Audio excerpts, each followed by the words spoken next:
Salam sejahtera. Beberapa sehari selepas PRK di Sungai Bakap, sekali lagi yang di Pertuan Agong akhirnya bersuara. Apa pula isu yang diutarakan oleh yang di Pertuan Agong, Ketua Duli Yang Maha Mulia di Pertuan Agong kali ini? Baginda memberikan tita, menyatakan bahawa buka aib di media sosial antara punca perpecahan titah agong. Memang tepat dan saya setuju.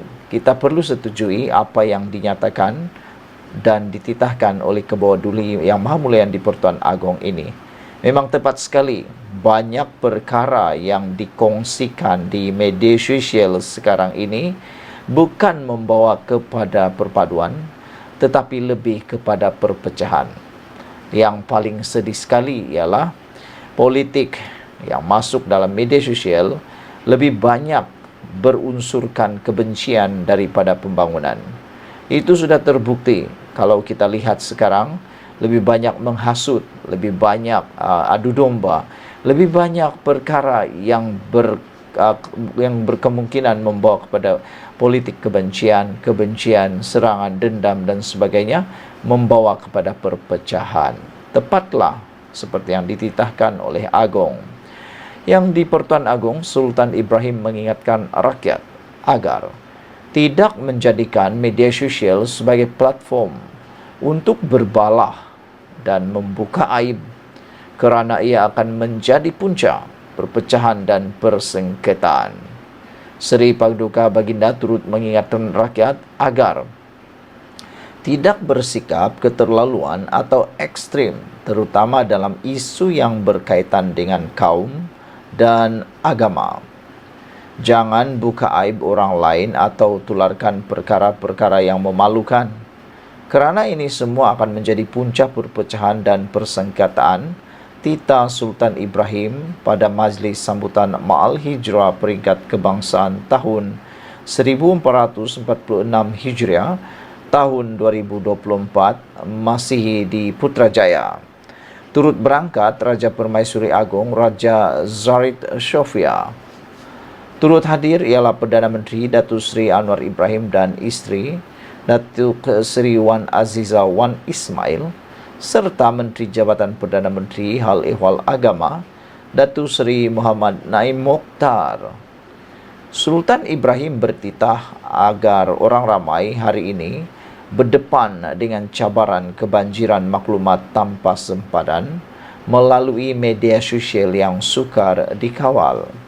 Justru Seri Paduka Baginda mengingatkan semua rakyat supaya sentiasa berhati-hati dalam menuntut ilmu agama di media sosial dan memastikan kandungan yang diperoleh adalah sahih dan berwibawa.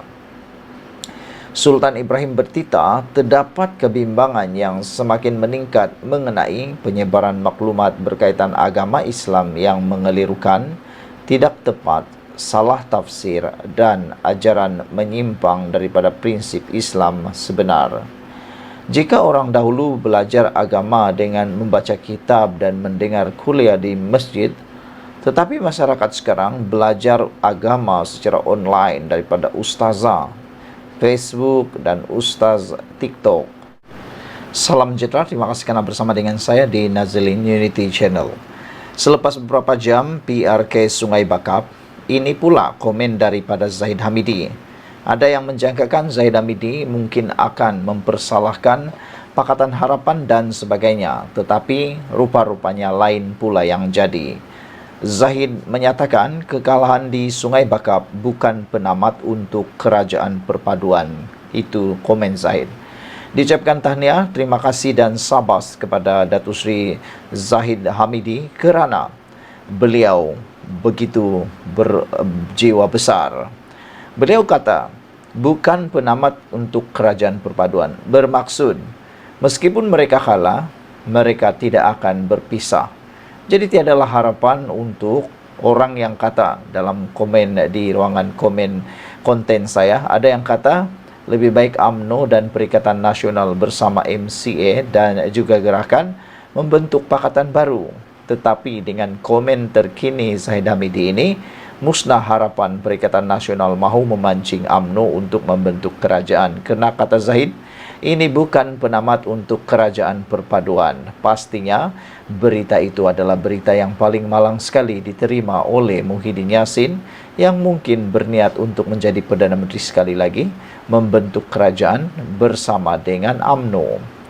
Kekalahan calon PH dalam PRK Dun Sungai Bakap, Pulau Pinang semalam bukanlah penamat kepada gabungan parti dalam kerajaan perpaduan, khususnya UMNO untuk menghadapi PRK seterusnya, kata Zahid Hamidi. Presiden UMNO Datuk Seri Dr. Ahmad Zahid Hamidi berkata, parti-parti komponen berkenaan akan terus berusaha dan berazam membawa kemenangan kepada calon kerajaan perpaduan dalam PRK akan datang.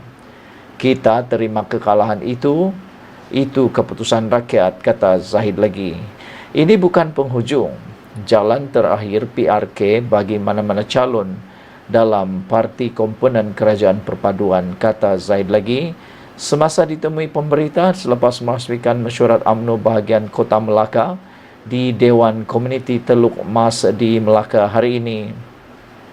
Turut hadir pengerusi UMNO Negeri merangkap Ketua Menteri Melaka Datuk Seri Abdul Rauf Yusof dan Ketua UMNO Kota Melaka yang juga eks-Kepelancongan Warisan Seni dan Budaya Negeri Datuk Abdul Razak Abdul Rahman.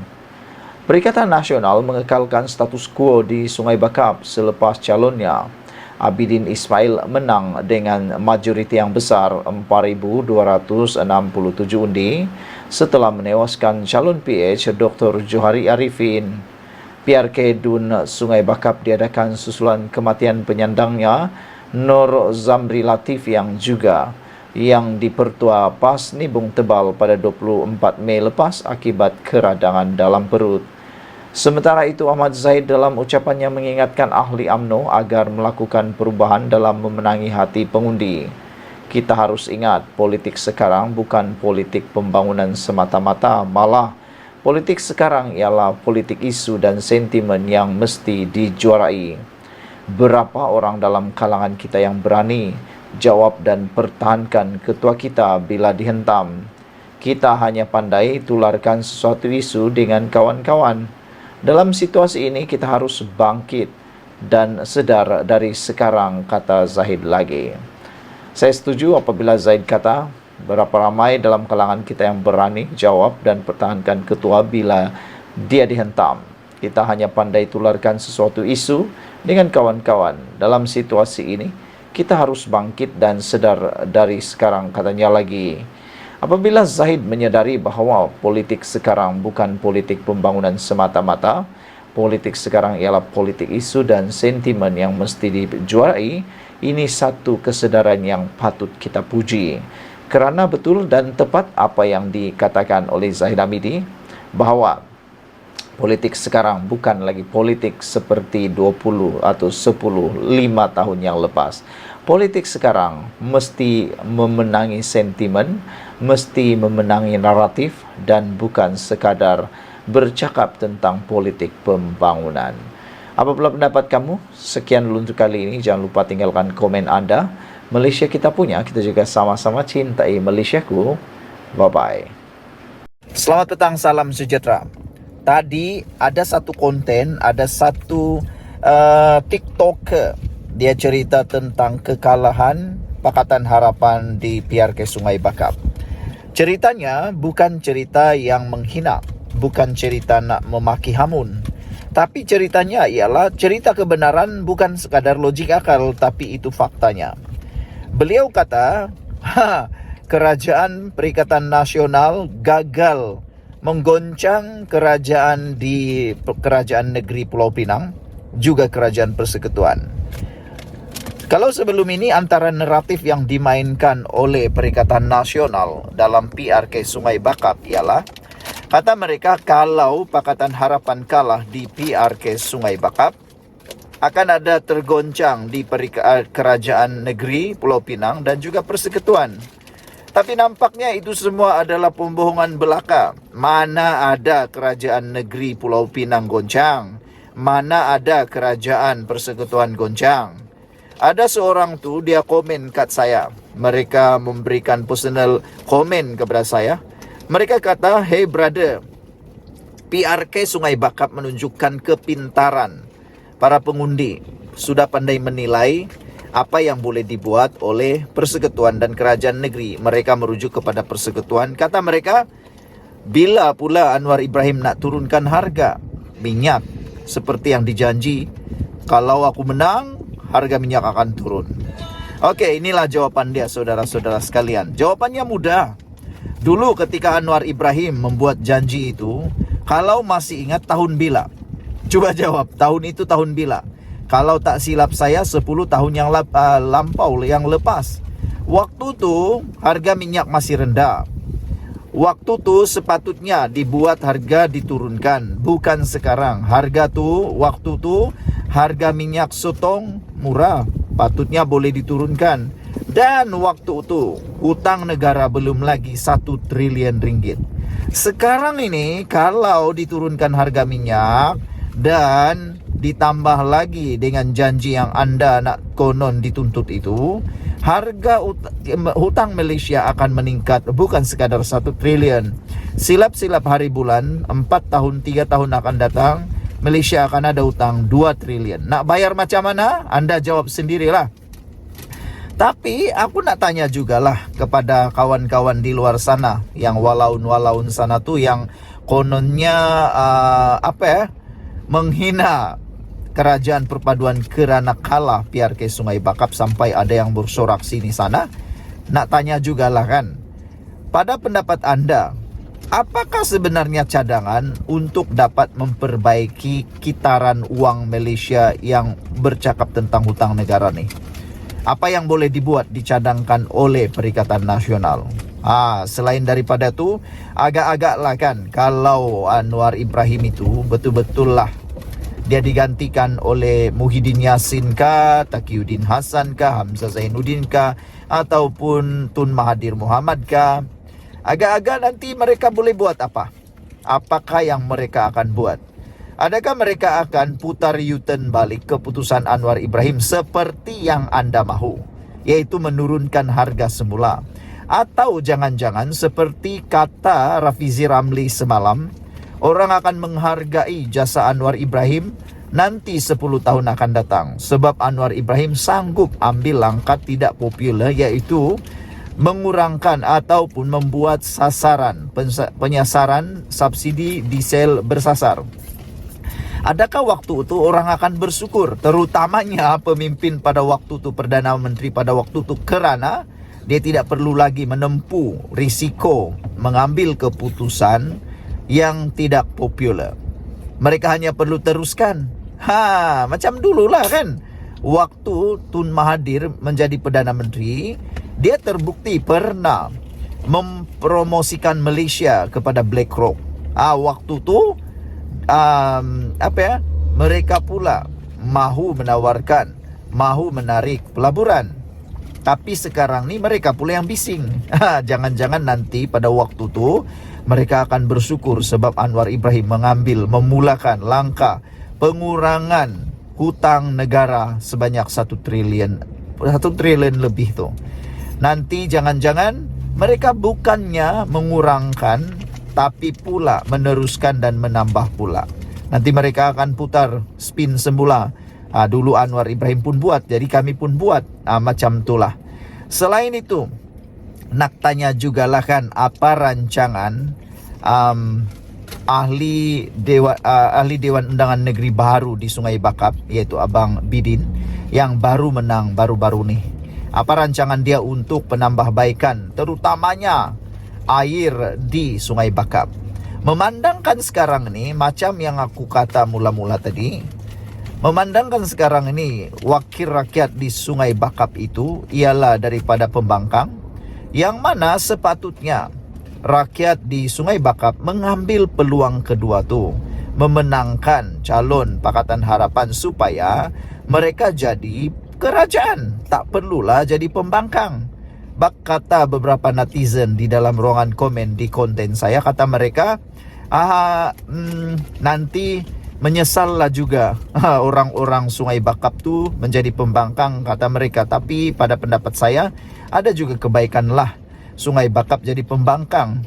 Karena nanti harap-harap mereka jadi tukang semak imbang yang baik. Tapi malangnya pembangkang ini, biasanya kita pun tahu, mereka akan sukar untuk berhubung dengan kerajaan negeri. Kerana tentulah kalau kita pun jadi kerajaan, kita akan menjadikan keutamaan itu ialah ahli-ahli Dewan Undangan Negeri Kerajaan. Jadi mereka sebenarnya di kawasan Sungai Bakap bukanlah salah memilih, tidak salah memilih, tapi mereka memilih jalan yang lebih sukar, yaitu memilih menjadi pembangkang. Walau bagaimanapun, kita terimalah dengan hati yang terbuka keputusan orang-orang Sungai Bakap. Saya pun bukan orang Sungai Bakap, tapi yang pastinya mereka sudah bersuara, mereka sudah memilih, tangan mereka sudah memangkah. Terpulanglah sekarang pada mereka untuk menilai pula sejauh mana bijaksananya mereka memilih tersebut. Tapi yang pasti, saya ulang balik isu awal tadi, apabila kemenangan pilihan raya di Sungai Bakap sebenarnya tidak membawa apa-apa perubahan pun kepada Sungai Bakap dan kepada kerajaan Dewan Undangan Negeri dan juga untuk kerajaan persekutuan. Kerana untuk makluman kamu, mungkin kamu sudah tahu, saya ulang saja, kerusi Dewan Undangan Negeri Sungai Bakap memang dimiliki oleh PAS. Jadi kalau mereka menang pun tiada apa-apa bezanya, tetap milik orang-orang Sungai Bakap, yaitu PAS. Kalau mereka memenangkan kerajaan persekutuan atau kerajaan negeri melalui calon Pakatan Harapan, barulah ada perubahan. Tapi oleh kerana mereka memilih untuk mengekalkan PAS di sana, tiadalah perubahan. Jauh sekali lah kerajaan negeri boleh goncang, jauh sekali lagi lah kerajaan negeri boleh tumbang, apalagi kerajaan persekutuan jauh sekali lah untuk tumbang, apalagi bubar. Jadi itu ilmunya untuk kamu kongsikan kepada ramai orang. Malaysia kita punya, kita juga sama-sama cintai Malaysia ku. Bye-bye.